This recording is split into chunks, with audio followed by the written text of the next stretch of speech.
Il y a des nuits où même le silence semble hurler. Des nuits où tu te demandes si quelqu'un, quelque part, entend encore ton souffle, ou si le monde a simplement décidé de continuer sans toi. Cette histoire commence justement dans l'une de ces nuits. Une nuit où tout semblait perdu, où chaque pas menaçait de s'effondrer, où la vie avait le goût amer de l'abandon. Mais ce que personne ne savait, pas même lui, c'est qu'une lumière était sur le point de se réveiller dans l'obscurité. Une lumière capable de transformer un cœur brisé en force indestructible. Reste jusqu'à la fin.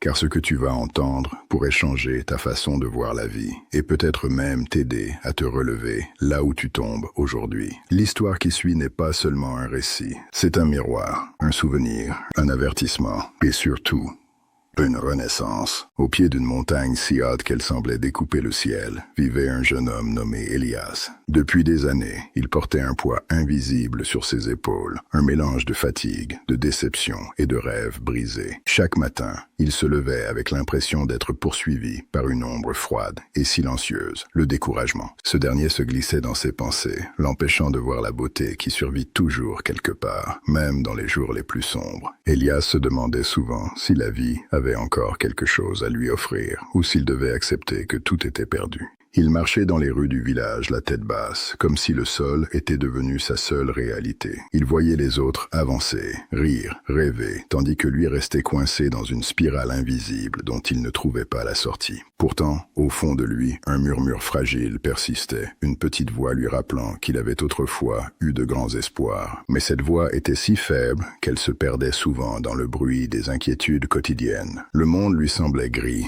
dépourvu de lumière, comme si chaque jour effaçait un peu plus sa capacité à croire. Un soir, alors qu'il regardait les étoiles, ou plutôt leur absence, car les nuages couvrirent le ciel, Elias sentit une larme glisser le long de sa joue. Il ne pleurait jamais, mais cette fois, le poids du silence intérieur avait été trop fort. Il se murmura à lui-même. Pourquoi continuer? À quoi bon avancer si tout semble déjà terminé? Ces mots restèrent suspendus dans l'air, lourds, douloureux, mais étrangement libérateurs. C'était la première fois qu'il osait vraiment affronter ce qu'il ressentait depuis si longtemps. Il retourna ensuite dans sa petite chambre, laissant derrière lui une rue déserte et froide. Le vent nocturne semblait se moquer de lui, soufflant contre sa fenêtre comme un rappel cruel de ce qu'il n'avait pas encore accompli. Elias se couchait chaque soir avec une certitude grandissante. La vie était devenue une lutte constante dans laquelle il perdait chaque bataille. Il croyait profondément que son histoire n'avait plus de sens, que son chemin s'était égaré quelque part sans possibilité de retour. Pourtant, au fond de son cœur, une petite graine refusait de mourir. Cette graine représentait quelque chose qu'il n'osait plus nommer, l'espoir. Même affaibli, même malmené, même étouffé par les blessures, il continuait de vibrer faiblement dans son âme. Elias ne savait pas encore que cette étincelle minuscule, presque invisible, deviendrait bientôt la lumière qui transformerait son destin. Car parfois, la vie n'attend qu'un effondrement pour commencer sa reconstruction. Et même si Elias ne le savait pas encore, son histoire n'était pas à son crépuscule. Elle n'en était qu'à l'aube.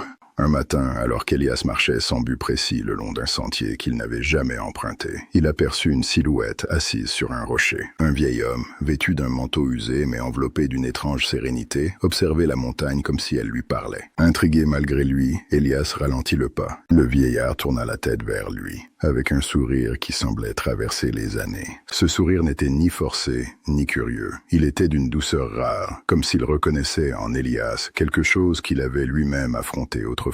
Sans savoir pourquoi, le jeune homme sentit une chaleur inhabituelle l'envahir. Le vieil homme l'invita d'un geste silencieux à s'asseoir à ses côtés. Elias hésita, puis céda à une force tranquille qu'il ne comprenait pas encore. Pendant plusieurs minutes, ils restèrent là sans dire un mot, écoutant simplement le vent frôler les pierres et les arbres. Puis, d'une voix profonde mais paisible, le vieillard dit « Je vois l'ombre que tu portes, mon garçon. Elle est lourde, mais pas définitive. Rien n'est jamais fini, tant qu'un souffle habite ton corps et qu'une étincelle brûle dans ton cœur. » Ces mots frappèrent Elias de plein fouet, comme si quelqu'un venait de lire son âme à voix haute. Elias voulut protester, dire qu'il ne restait en lui aucune étincelle, qu'il vivait dans une solitude intérieure que personne ne pouvait comprendre. Mais le vieil homme posa doucement sa main sur son épaule, un geste léger mais rempli d'une force tranquille. Tu crois être seul, dit-il, mais personne ne l'est jamais vraiment. Les montagnes, les arbres, le ciel même t'ont vu lutter. Ils savent ce que tu portes, et ils savent aussi ce que tu peux encore devenir. Ces paroles, étrangement, ne semblaient ni naïves ni exagérées. Elles résonnaient comme une vérité ancienne que le cœur d'Elias avait oubliée. Le vieillard lui parla alors de la montagne qu'ils observaient.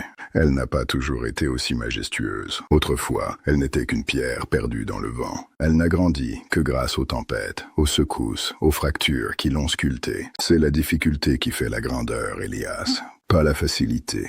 Pour la première fois depuis longtemps, le jeune homme releva les yeux. La montagne semblait différente, non plus une barrière infranchissable, mais un symbole silencieux de transformation. Une pensée étrange s'imposa à lui, et si les tempêtes qu'il avait traversées n'étaient pas des destructions, mais des constructions?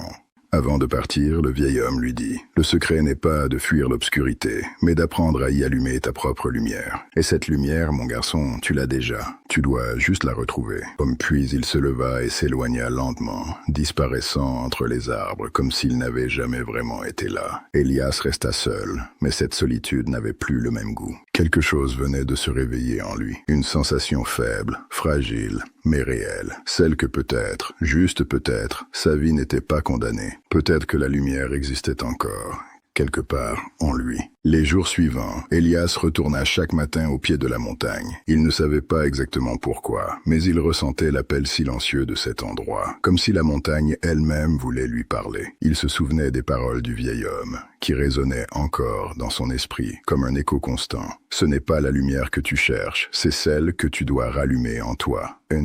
Alors, un matin où l'air était plus froid que d'habitude, Elias prit une décision qui changerait le cours de sa vie. Il allait entreprendre l'ascension de la montagne, non pas pour la conquérir, mais pour se découvrir. Le premier pas fut le plus difficile, non pas physiquement, mais mentalement. Il avait l'impression que chaque pierre du chemin représentait un souvenir douloureux, une erreur passée, une peur qu'il n'avait jamais osé affronter. Et pourtant, il continua d'avancer. Au début, ses jambes tremblaient, son souffle était court, son cœur hésitant. Il se demandait s'il avait la force d'aller plus loin. Mais quelque chose en lui murmurait « Continue, même lentement, même si tu doutes, continue ».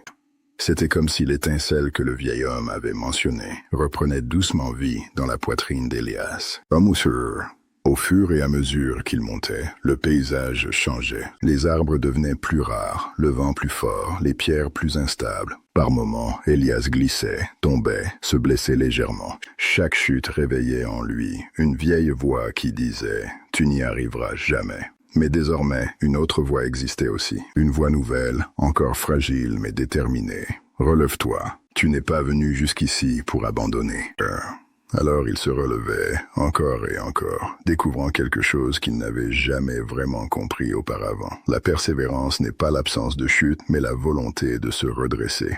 Un après-midi, épuisé, Elias s'assit sur un grand rocher pour reprendre son souffle. Il observa le chemin parcouru derrière lui, un long ruban sinueux qu'il n'aurait jamais cru pouvoir traverser. Pour la première fois depuis très longtemps, il ressentit une fierté sincère, pas une fierté bruyante ou arrogante, mais une fierté silencieuse, profonde, celle qui naît quand on réalise que malgré la douleur, malgré les doutes, malgré les blessures, on a quand même avancé. Il comprit alors quelque chose d'essentiel. La vie ne récompense pas la perfection, mais l'effort. Ce n'est pas la vitesse, mais la direction qui compte. Alors qu'il reprenait sa marche, une lumière inhabituelle apparut entre les nuages. Le soleil se glissait enfin à travers le ciel sombre, projetant une lueur dorée sur le sentier. Elias s'arrêta un instant, émerveillé. Il leva les yeux et sentit, pour la première fois depuis longtemps, une chaleur authentique envelopper son cœur. « Oh, peut-être que la lumière n'avait jamais disparu, murmura-t-il. Peut-être que je ne la voyais plus, simplement parce que je ne regardais plus en sa direction. » Et avec ce simple constat, quelque chose d'encore plus grand naquit en lui, une conviction nouvelle, fragile mais réelle. Il pouvait changer sa vie. Après plusieurs jours d'ascension, Elias atteignit une zone où la montagne devenait plus abrupte, plus exigeante, presque hostile. Le temps changea brusquement. Le ciel se chargea de nuages sombres et une pluie fine commença à tomber, glaçant chaque parcelle de sa peau. Mais le vrai danger ne venait pas du ciel, il venait de l'intérieur. Car c'est souvent lorsque l'on s'élève que nos démons reviennent plus forts. Cette nuit-là, Elias décida de s'abriter sous un renfoncement rocheux. Le vent gémissait comme un cri ancien. Et dans ce tumulte, le jeune homme sentit ses doutes revenir, puissants, envahissants, prêts à l'écraser. Assis contre la paroi froide, il se recroquevilla, enroulant ses bras autour de ses genoux comme pour se protéger de quelque chose qu'il ne voyait pas. Les pensées sombres recommencèrent à tourner dans sa tête. « Tu n'es pas assez fort. Tu n'atteindras jamais le sommet. » Pourquoi t'entêtes-tu? Ces murmures, il les connaissait bien. Il l'avait accompagné pendant des années, l'avait paralysé, vidé, affaibli. Et maintenant qu'il pensait avoir fait des progrès, voilà qu'il revenait avec une violence inattendue. Ce soir-là, Elias comprit que chaque ascension avait sa tempête et que personne n'y échappait, pas même ceux qui essaient de se reconstruire. La pluie s'intensifia, frappant la roche comme des milliers de petites lames glacées. Dans le noir presque total, Elias sentit la peur le submerger. Une peur profonde, primitive, la peur de ne pas y arriver, de ne pas être assez. Il tenta de se rassurer en pensant au vieil homme, à la montagne qui grandit grâce aux tempêtes. Mais l'obscurité semblait implacable. Alors, dans un souffle tremblant, Elias fit quelque chose qu'il n'avait plus fait depuis longtemps. Il parla à haute voix. « Je suis fatigué, mais je suis encore là. Je tremble, mais je tiens debout. Je doute, mais j'avance quand même. » Et ces mots, faibles mais sincères, eurent l'effet d'une étincelle dans la nuit. Peu à peu, il sentit en lui se rouvrir une brèche, non pas de faiblesse, mais de vérité. Il comprit que le courage n'était pas l'absence de peur, mais la décision d'avancer malgré elle. Et dans cette tempête, il réalisa quelque chose d'encore plus précieux. La lumière ne se cherche pas à l'extérieur lorsqu'on traverse l'obscurité. Elle se forge à l'intérieur. Chaque goutte de pluie qui tombait semblait marteler cette vérité dans son cœur. Elias se redressa lentement, malgré le froid, malgré la fatigue, malgré le vent qui hurlait comme pour le faire renoncer. Il se jura